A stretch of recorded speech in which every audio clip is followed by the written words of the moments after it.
Welcome बच्चों, आज हम देखने वाले हैं period of angular SHM of a bar magnet या फिर पीरियड ऑफ एंगुलर ऑसिलेशंस बोल सकते हैं। सबसे पहले बच्चों हमने यहाँ पर ऑसिलेशन चैप्टर देखा हुआ है और वहाँ पर हमने देखा था ऑसिलेशन में, ठीक है, एसएचएम का पार्ट यानी लीनियर एसएचएम देखा था।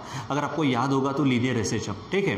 तो लीनियर एसएचएम में क्या होता है कि the motion which is periodic and oscillatory, ठीक है, in which the restoring force, अगर याद आ रहा होगा तो देखो इसको, in which the restoring force is directly proportional to the displacement of the particle from the mean position in opposite direction, ठीक है। यानी अगर मान लीजिए डिस्प्लेसमेंट इधर हो रहा है तो रिस्टोरिंग फोर्स इधर रहेगा, इसलिए उनके बीच में हम माइनस साइन को पुट कर देते। फिर उसके बाद इसको सॉल्व किया था हमने। यहाँ पे हमारे पास था mass into acceleration, it is equal to minus, यहाँ पे कोई एक आधा कॉन्स्टेंट ले लिया था, समझो वो कॉन्स्टेंट हमारे पास है के एक्स, ठीक है। इसको सॉल्व करते करते गए थे तो यहाँ पर हमको एक्सेलरेशन मिला था, क्या था वो, d2x by dt square is equal to minus K X, ठीक है। तो ये था हमारे पास।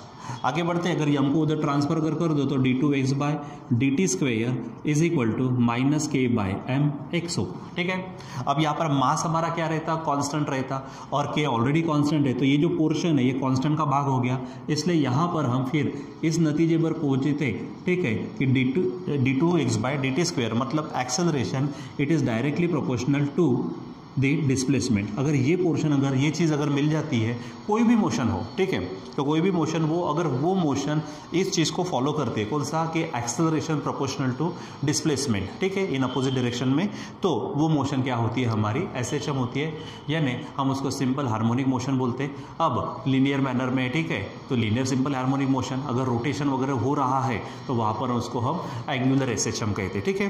तो उसी प्रकार सबसे पहले अब ये अगर फॉलो हो गया तो फिर इसका हम पीरियड निकालते हैं। उसी प्रकार यहाँ पर पीरियड ऑफ एंगुलर एसएचएम या फिर period of angular oscillations of a bar magnet, ठीक है। तो बार मैग्नेट का हमको ऑसिलेटरी मोशन अगर परफॉर्म करता है तो उसका पीरियड निकालना है। तो सबसे पहले तो हमको ये देखना पड़ेगा, ये दिखाना पड़ेगा कि बार मैग्नेट की जो मोशन होती है, ठीक है, तो वो मोशन हमको क्या बताना पड़ेगा कि वो एंगुलर एसएचएम यानी वो एंगुलर ऑसिलेशंस निर्माण करता है। अगर वो एंगुलर ऑसिलेशंस अगर निर्माण करता है, फिर उसमें हम देखेंगे तो ये कंडीशन, अब वहाँ पे एंगुलर है तो थोड़ा सा इसमें बदलाव होगा, लेकिन एक्सेलरेशन प्रोपोर्शनल टू डिस्प्लेसमेंट ये तो आना ही चाहिए। अगर हो जाता है तो फिर हम क्या कहेंगे कि वो एंगुलर ऑसिलेशंस निर्माण करता है और उसका पीरियड हम वहाँ पर निकाल सकते हैं, ठीक है। याद करो, हमने ये जो के बाई एम था इसके जगह पे आप याद करेंगे तो ओमेगा स्क्वेयर ये वैल्यू हमने पुट किए थे, ठीक है। तो चलो इसी प्रकार यहाँ पर भी देखते हैं। तो यहाँ हमारे पास ये रिस्टोरिंग क्या था, फोर्स था प्रोपोर्शनल टू डिस्प्लेसमेंट, ठीक है। अब बच्चों अगर मान लीजिए कि किसी चीज़ को मैं खुद होकर अगर इस तरह से ट्विस्ट करता हूँ या फिर डिफ्लेक्ट करता हूँ, ठीक है, तो मैं जो डिफ्लेक्टिंग टॉर्क लगाऊंगा, ठीक है, या फिर अगर मान लीजिए कि एक आधा कोई झूला है, इस तरह से झूले पे आप मान लीजिए बैठे हो और किसी ने आपको इस तरह से फोर्स लगाया, ठीक है, तो वो आपका क्या हो जाएगा, डिफ्लेक्टिंग फोर्स आप बोल सकते हैं, लेकिन जब वापस आएगा तो रिस्टोरिंग फोर्स होगा। उसी प्रकार किसी मैग्नेट को, ठीक है, अब मैं प्रैक्टिकली आपको बता दूं कि मान लीजिए कि ये हमारे पास में क्या है, एक मैग्नेट है, आप प्रैक्टिकली देख सकते हो यहाँ पे NS यानी उसके क्या दिख रहे हैं आपको, पोल्स दिख रहे हैं, यन और यस, ठीक है। तो ये हमारे पास डाइपोल है जिसको हम बार मैग्नेट कहते हैं और ये शॉर्ट है तो इस तरह से लिया है। तो देखो ये क्या करता है, इस तरह से थोड़ा सा डिफ्लेक्ट होते रहता, ठीक है। तो हम क्या करेंगे, एक मैग्नेट को, ठीक है, आपको दिख रहा ना, एक मैग्नेट को हम क्या करेंगे, यहाँ पर इस तरह से किसी इनएक्सटेंसिबल स्ट्रिंग से यानी धागे से लटका देंगे, ठीक है, सस्पेंड करेंगे, ठीक है। तो मान लीजिए कि फिर उसको क्या करते हैं हम, कि अगर हम इसको क्या करते हैं, इस तरह से डिफ्लेक्ट करेंगे यानी उसको रोटेशन में लाएंगे, ठीक है, रोटेशन में लाएंगे तो वो क्या कहलाएगा डिफ्लेक्टिंग टॉर्क कहलाएगा, ठीक है। लेकिन जैसे ये क्या करेगा, इधर में ऐसा ये करा तो डिफ्लेक्टिंग टॉर्क के कारण वो रोटेशन में आ रहा है। अगर मैं कोई दूसरा अगर मैग्नेट उसके पास में लाता हूँ, आप यहाँ पे देखो तो वो थोड़ा स्टेशनरी हो जाता है, ठीक है, वो क्या हो जाता है, स्टेशनरी, देखो रुकने लगता है वो। अब वो कोशिश करेगा उसको अट्रैक्ट करने की, आप इसको बराबर ये करो,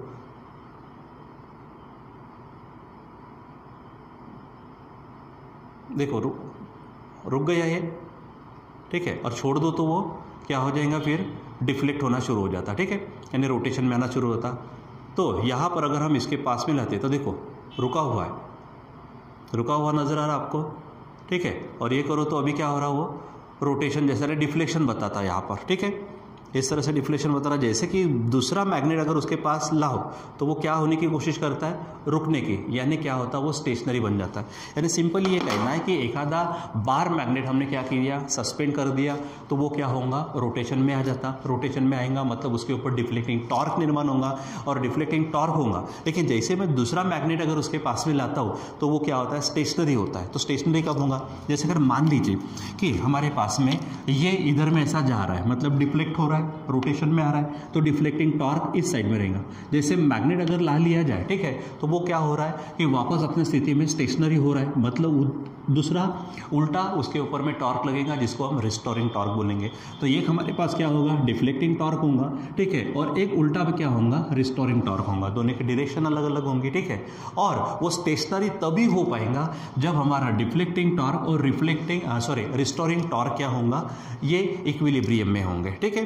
तो उसी का इस्तेमाल करते हैं यहाँ पर और सीधा हम वहाँ पर पहुँचते, ठीक है।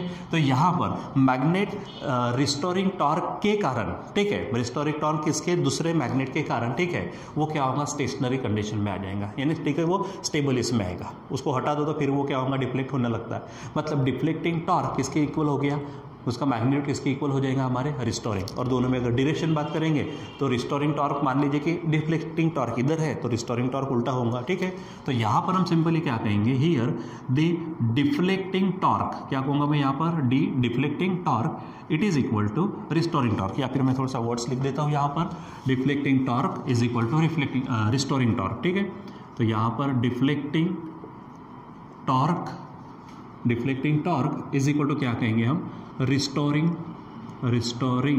टॉर्क, ठीक है। तो ये ध्यान में रखो, ये रहेगा। अब डिफ्लेक्टिंग टॉर्क, जैसे हम मान लीजिए ना किसी झूले को अगर कोई झूला है उसको अगर धक्का लगाते, फोर्स लगाते, ठीक है, फोर्स के जैसा ही हमारा जब मान लीजिए कि रोटेशन वगैरह होता तो फोर्स को हटाकर कौन आ जाता, वहाँ पे टॉर्क आता, ठीक है। तो जैसे हमारे पास फोर्स का फार्मूला क्या होता है, force is equal to mass into acceleration. आपको मालूम है रोटेशन सर्कुलर पार्ट में जब लेते हैं हम तो यम की जगह पे आई आता, जिसको मोमेंट ऑफ इनर्शिया कहते हैं, और ये जो हमारे पास ए है एक्सेलरेशन, उसके जगह पे अल्फा आता, यानी आई अल्फा, ये हमारा किसका फार्मूला बन जाता फिर, टॉर्क का। तो टॉर्क इज इक्वल टू क्या हो जाएगा, deflecting torque is equal to I into alpha, ठीक है। यानी मोमेंट ऑफ इनर्शिया, आपको मालूम है I moment of inertia, alpha क्या रहेगा, एंगुलर डिस्प्लेसमेंट, ठीक है, ये हो जाएगा, इट इज इक्वल टू, ठीक है। अब रिस्टोरिंग टॉर्क, ठीक है, अब रिस्टोरिंग टॉर्क क्या होगा, किसके कारण, क्योंकि मैंने दूसरा मैग्नेट उसके पास लाया, ठीक है, यानी वहाँ पर हम मैग्नेटिक टॉर्क बोलेंगे, ठीक है। तो वहाँ पर मैग्नेटिक टॉर्क का मतलब हमने देखा हुआ, मैग्नेटिक टॉर्क क्या होता है हमारे पास में, तो वो होता है एम बी साइन थीटा, ये यहाँ पर क्या होता है, वो एम बी साइन थीटा, ठीक है। यानी ये जो एक ये मैग्नेट है, ठीक है, इसको अगर लगा दिया हमने इस तरह से, ठीक, और जब दूसरा इसकी इसमें ला लिया तो ठीक है, तो इसके क्या होगा, मैग्नेटिक डाइपोल मोमेंट, ठीक है, यानी इसकी मैग्नेटिक फील्ड, ठीक है, यानी बी और इसका मैग्नेटिक मोमेंट, उनके बीच में किस तरह से एंगल है, वो एंगल यानी थीटा। तो थीटा किसके बीच में होगा, तो एम एंड बी के बीच में जो एंगल होगा, ठीक है, यानी एंगल बिटवीन ये दोनों, ठीक है, वो थीटा हो गया। यम हमारा मैग्नेटिक डाइपोल मोमेंट हो गया, ठीक है, और बी यहाँ पर क्या है, मैग्नेटिक फील्ड। तो रिस्टोरिंग टॉर्क क्या होगा फिर, ये हो जाएगा, यानी कौन सा, एम बी साइन थीटा। ये हम ऑलरेडी इस चैप्टर में पढ़े हुए, ठीक है। सो जो मैग्नेटिक मटेरियल हमारा चैप्टर चल रहा था, स्टार्टिंग में हमने ये पढ़ा हुआ है कि हमारे पास जो मैग्नेटिक टॉर्क है तो वो क्या होता है, एम बी साइन थीटा, ठीक है। अब बात क्या है कि यहाँ पर मैं माइनस साइन लगा देता हूँ, वो इसलिए क्योंकि मैंने कहा अभी डिफ्लेक्टिंग टॉर्क अगर इधर है तो रिस्टोरिंग टॉर्क क्या होगा, उल्टा होगा, इसलिए उनकी डायरेक्शन क्या हो जाएंगे, अपोजिट हो जाएंगे, इसलिए वहाँ पे हम किसको पुट करेंगे, माइनस को, ठीक है। अब यहाँ पर पैरामीटर ध्यान में रखो, आई क्या है, मोमेंट ऑफ इनर्शिया, अल्फा क्या है, एंगुलर डिस्प्लेसमेंट, कैपिटल एम क्या है, magnetic dipole moment of bar magnet, B क्या है, मैग्नेटिक फील्ड है, ठीक है, दूसरी इसकी, ठीक है, और थीटा क्या है, angle between M and B, ठीक है, angle between M and B. चलो अब इसको ना क्या करते हैं, हम थोड़ा सॉल्व करते हैं ताकि हम हमारे किस तरफ पहुँचे, पीरियड की तरफ पहुँचे, ठीक है। तो देखो यहाँ पर हमारे पास ये आई तो है ही, ठीक है, जैसे हमने यहाँ पे एक्सेलरेशन को बदला था किस में, d2x/dt², यहाँ पे x क्या था हमारा, ये लीनियर डिस्प्लेसमेंट था, ठीक है, लीनियर डिस्प्लेसमेंट। अब यहाँ पे अल्फा एंगुलर क्या है, यहाँ पर एंगुलर एक्सेलरेशन है, ठीक है, तो हम उसको अगर ये करेंगे, इसको इस फॉर्म में लाएंगे तो वहाँ पर बोलेंगे d2 theta by D T square, ठीक है। तो यहाँ पे थीटा क्या है, थीटा आ जाएगा एक्स के जगह पे। जैसे यहाँ पे ये लीनियर एक्सेलरेशन है क्योंकि लीनियर डिस्प्लेसमेंट के कारण, तो यहाँ पे एंगुलर एक्सेलरेशन है किसके कारण होगा, एंगुलर डिस्प्लेसमेंट के कारण। It is equal to minus M B sine theta, ठीक है, हो जाएगा इस तरह से, ठीक। चलो अब इसको हम क्या करते हैं, D two theta by D T square लेते हैं, आई को उधर भेज दो आप, तो minus M B upon I होगा और यहाँ पर साइन थीटा होगा, ठीक है। फिर से कह रहा हूँ थीटा क्या है, it is the angle between the M and B, यानी मैग्नेटिक डाइपोल मोमेंट और मैग्नेटिक फील्ड के बीच में। अगर मान लीजिए, ठीक है, कि if theta is very small, theta is very small, theta बहुत ही स्मॉल अगर है, देन हम क्या करते हैं, जो हमारे पास साइन थीटा होता है उसको नियरली इक्वल क्या ले लेते हैं, थीटा ही ले लेते हैं, ठीक है। इसीलिए ये एक्सप्रेशन है ऊपर का D two theta by D T square is equal to क्या होगा, minus M B upon I और इंटू क्या हो जाएगा, थीटा हो जाएगा, ठीक है। चलो यह सॉल्व करते करते आगे तक बढ़े, हम इधर में आते हैं, ठीक है। ये चीज़ हो गई यहाँ पर हमने, ठीक। अब बात करते हैं कि ये D two theta by D T square क्या है, ये है एंगुलर एक्सेलरेशन, ठीक है। यहाँ पे थीटा क्या है, एंगुलर डिस्प्लेसमेंट है, ठीक है। और यहाँ पर भी तो वही था, ये लीनियर एक्सेलरेशन था और ये क्या है हमारे पास, लीनियर डिस्प्लेसमेंट है, ठीक है। अगर हम बात करते हैं एम बी और आई की, तो यम मैग्नेटिक डाइपोल मोमेंट फिक्स रहेगा, ठीक है। बी हमारे पास मैग्नेटिक फील्ड फिक्स रहेंगे, ठीक है। आई जो दिया है वहाँ पर वो फिक्स रहेगा, यानी ये पूरा पोर्शन हमारा क्या हो जाएगा, फिक्स होगा, कांस्टेंट होगा। इसलिए हम इसको क्या लिखेंगे, तो D two theta by D T square proportional to minus theta, ठीक है। ये हमारे पास में क्या आ जाएगा, एक्सप्रेशन मिलेगा, ठीक है। अब ये पीरियड का एक्सप्रेशन नहीं है, इसके बाद मिलेंगे ये, ठीक। तो यहाँ पर क्या हो रहा कि ये एक्सेलरेशन है and it is directly proportional to the displacement, ठीक है। एंगुलर डिस्प्लेसमेंट को डायरेक्टली प्रोपोर्शनल है। तो यहाँ पर मैं लिख देता हूँ क्या कि acceleration is directly proportional to the displacement, वो डिस्प्लेसमेंट को क्या है, डायरेक्टली प्रोपोर्शनल है, ठीक है। ये हो जाएगा डिस्प्लेसमेंट यानी एंगुलर डिस्प्लेसमेंट, यहाँ पर शब्द डाल देते हैं एंगुलर, ठीक है। इसका मतलब क्या है कि यहाँ पर जो सस्पेंड किया था हमने मैग्नेट, उसकी जो मोशन, उसका जो रोटेशन हो रहा था, ठीक है, वो क्या है, एंगुलर ऑसिलेशन है, ठीक है। यानी मैग्नेट परफॉर्म्स एंगुलर एक्सेलरेशन, क्या बोलेंगे, so bar magnet performs angular oscillations, ठीक है। एंगुलर ऑसिलेशंस क्या करता है, वो परफॉर्म करता है, ये ध्यान में रखो, ये तय हो गया, ठीक है। अब ये एंगुलर ऑसिलेशन अगर परफॉर्म करता है तो इसका मतलब उसका पीरियड हम निकाल सकते हैं, ठीक है। तो अब आप इस इक्वेशन को इससे क्या करो, मैच करो, ठीक है। अब जैसे हमारे पास में क्या था, ये चीज़, ठीक है, कौन सी चीज़ है हमारे पास, D two theta by D T square is equal to minus M B वाला, ठीक है। तो देखो ये इक्वेशन है हमारे पास, डी टू थीटा बाय क्या है, D T square is equal to minus M B upon I into theta हो गया। अब यहाँ पर जो था, ठीक है, तो इसके पहले वाला जाते, तो यहाँ पर क्या था हमारे पास में, D two X by D T square, ठीक है, इज इक्वल टू यहाँ पर माइनस और कांस्टेंट था कौन सा, के बाई एम, साथ में एक्स था। और याद करो इस के बाई एम को मैंने थोड़ी देर पहले लिखा था, ठीक है, उसको क्या कहा था हमने, ओमेगा स्क्वायर, ठीक है। यानी के बाई एम के जगह पे क्या पुट करते हैं हम, ओमेगा स्क्वायर पुट करते हैं, किसके जगह पे, के बाई एम की जगह पे।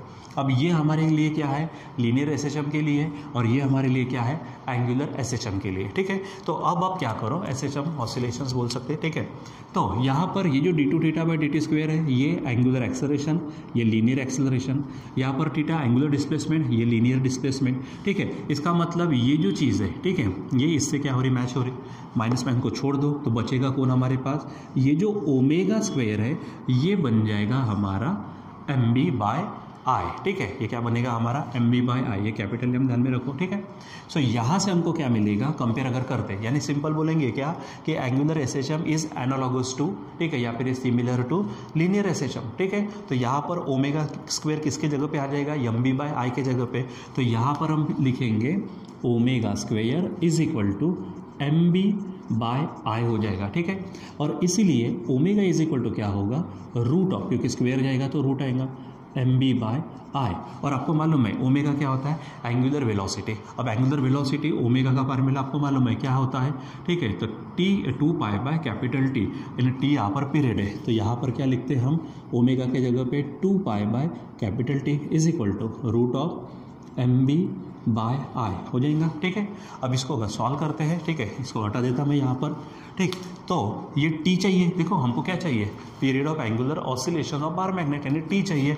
तो टी को सिंगल करते, टी को उधर भेज देते, तो समझो हमारे पास टी है, तो ये पूरा पोर्शन 2 पाई के नीचे आएगा। सो क्या हो जाएगा, 2 पाई बाय क्या होगा, पूरा का पूरा एम बी बाय आई।